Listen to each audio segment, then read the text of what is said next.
guys, welcome back to the channel. Today I want to show you guys how to use the IK foam sprayer. So let's get started. So first and foremost, let me point out by saying I got this from adamspolishes.com. It's $39.99 before any type of discounts are applied. And the best thing about using the IK foamer is the fact that you do not need a pressure washer to use this, and you also don't even need a garden hose.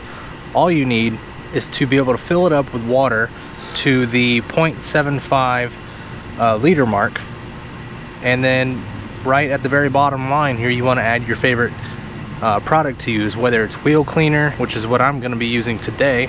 Product goes to the bottom line, water goes up to the 0.75 liter mark, and you just pump it until it clicks and it's ready to be used.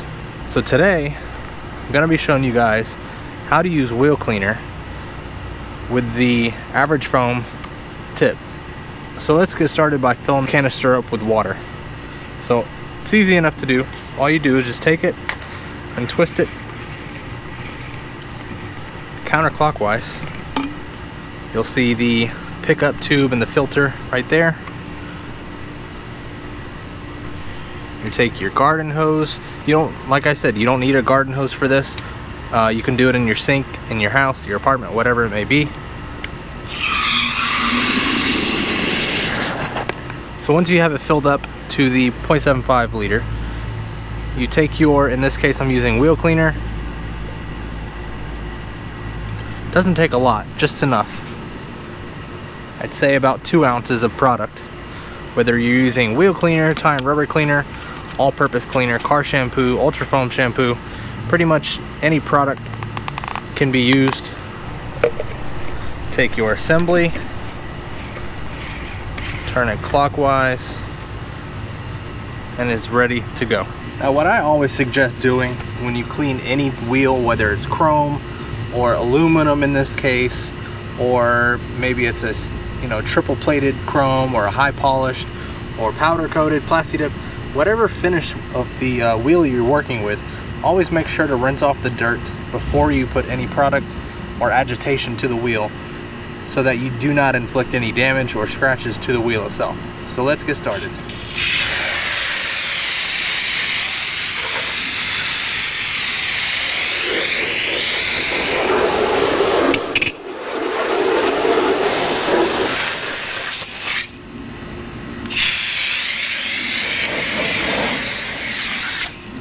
So like I said earlier, I have the medium foam.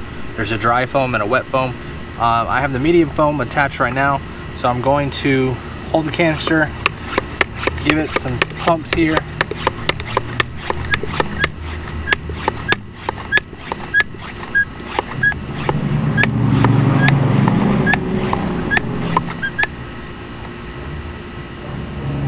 So that was about 20 pumps or strokes, however you want to say it. So let's see how well this medium foam does.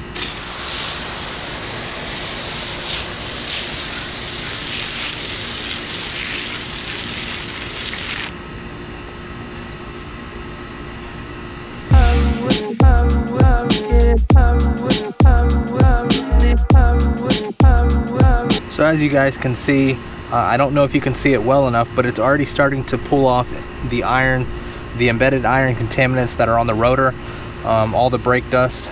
This actual car has not been washed, I'd probably say, in a month. Actually, matter of fact, the last time I washed this car was the last video I put up about it with the modified foam cannon from Adams with the 1.1 millimeter orifice. I'll put that in the corner of the video so you guys can watch that. So I'm going to spray this off. I'm going to switch it to the wet foam and see what that produces comparable to the medium foam here, and then I'll switch it up and put it into the dry foam.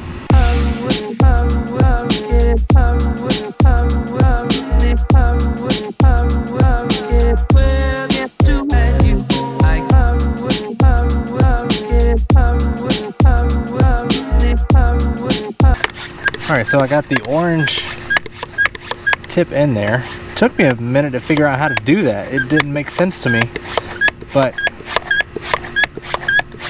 we got it in there. So this is the orange tip, which is very wet. The green tip is dry. So here we go.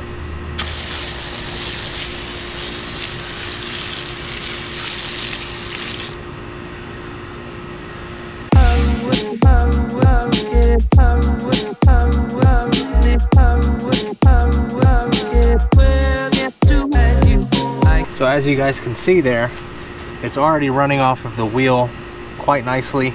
Now, a wet foam is going to cling to the surface a little longer than a dry foam will. The wetter the consistency of the foam, it'll stick and drag particles, the dust, everything that needs to be removed before agitating, whether it's the paint or the wheel, it will drag it off a lot better than a dry, thick foam will. A thick foam is just gonna fall off in clumps, and that's really not what you want. It looks awesome, but it's not what you want when you're trying to get all the dirt, all the iron fallout, whatever product you're using. You want to get it off the surface as quickly as possible without inflicting damage with any type of wash mitt or pad or microfiber Chanel wash mitt, whatever you use. So let's go ahead and rinse this off. It's pretty much gone anyways. And we'll put the dry tip inside the foam sprayer to see just how well that likes to stick to the wheel and fall.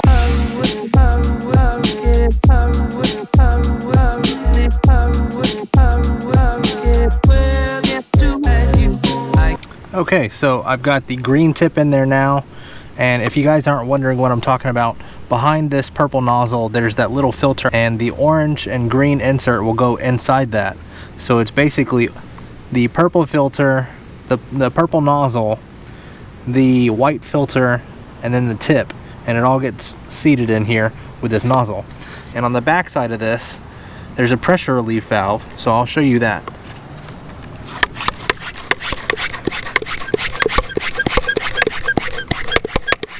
So once you get it all pressurized, of course when you push the trigger, it's going to blast whatever product's in here in a foam solution, whether it's dry, wet, or normal.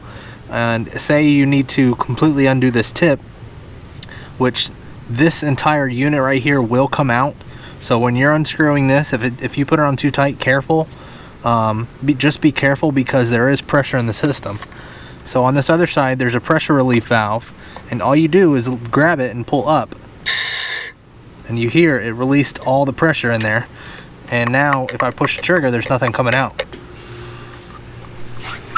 So let's go ahead and pressure it back up.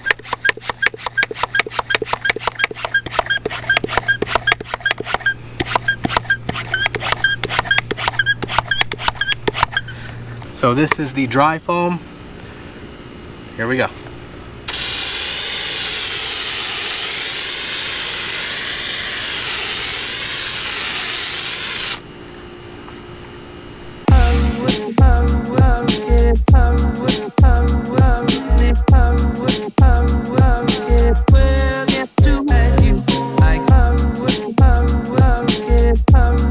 So there you guys have it. I appreciate you guys watching this video. If you enjoyed it, hit that thumbs up button. If you aren't already subscribed, please hit that subscribe button, and I'll see you on the next one.